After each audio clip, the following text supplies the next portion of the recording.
જય જવાન જય કિસાન મિત્રો। તો આજે આપણે ગાય ભેંસ માટે ખાંડ પડવાનું છે 1 મહિના માટે। તો એમાં આપણે લીધું છે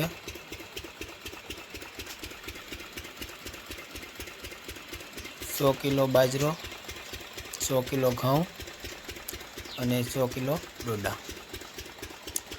આ ત્રણેયને આપણે ભળીને જોઈ શકો તમે, આ ડોડા છે અને આ છે બાજરો, આ છે ઘઉં। અત્યારે હાલ આપણે બાજરો ને ઘઉં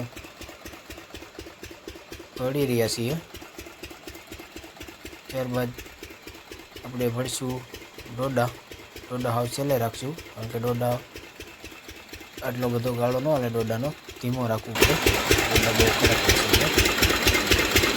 આ રીતે જોઈ શકો તમે, આ રીતનું મીડિયમ ભરવાનું હોય, એકદમ ઝીણું ન ભરવાનું હોય, તેને પછી ગેસની અંદર ચલાવીને દેવાનું હોય।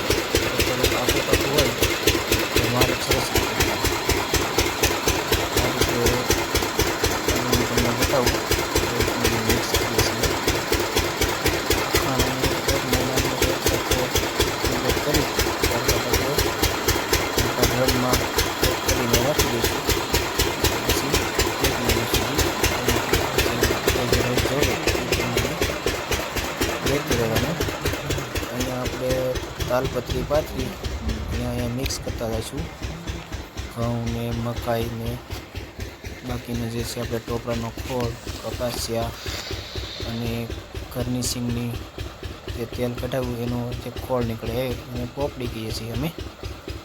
આ રીતનું આપણે ખાંડ ભળવાનું ચાલુ કર્યું છે। આગળ વિડીયોમાં બન્યા રહેજો।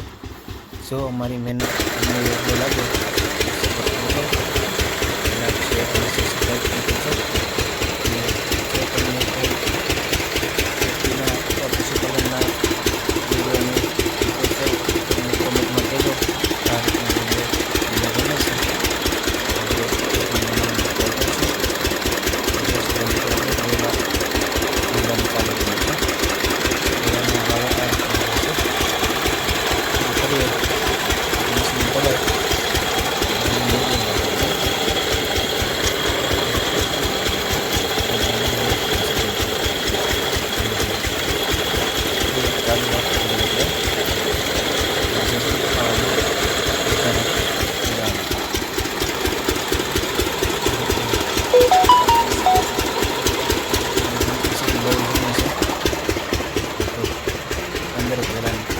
પહેલાંની છે। અહીંયા થોડું થોડું બધું મિક્સ કરતા જઈએ। પહેલાં આપણે બાજરો અને ઘઉં ભળીને નાખી દીધું, ત્યારબાદ થોડા કપાસિયા, પછી એમાં ટોપરાનો ખોળ અને આ છે આપણી સીમની પેલાવેલી પોપડી। આ બધું મિક્સ કરતા જઈએ ધીમે ધીમે। જેમ મકાઈનું ભૂસું આવતું જાય એમ મકાઈનું નાખતા જઈશું, ફરી પાછા કપાસિયા, ફરી પાછા ખોળ, આ રીતે બધું મિક્સ કરતું જવાનું।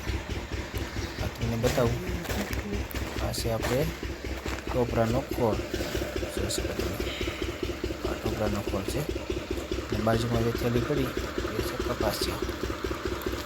બાકીનું બધું આપણે ઘરે જ કમ્પ્લીટ કરીએ। કપાસિયા અને ટોપરાનો ખોળ બહારથી લાવીએ, પણ જાતેથી પહેલાં સાફ સફાઈ ઘઉંની કરવાની, મકાઈની અને બાજરાની, બધી ટોટલની સાફ સફાઈ કર્યા બાદ જ અમે ખાંડનો ઉપયોગમાં લઈએ છીએ। જેમ આપણે ઘરે ખાવા માટે સાફ સફાઈ રાખીએ એ રીતે એકદમ સાફ સફાઈ રાખીને પછી આપણે એને બધું મિક્સ કરીને ટીપણામાં ભરીને મૂકી દઈએ। 1 મહિના સુધી ચાલ્યા કરે। તો આ રીતે ડોડાનું ઉપર આવી ગયું અને હવે ડોડાનું કામ ચાલુ છે ભળવાનું।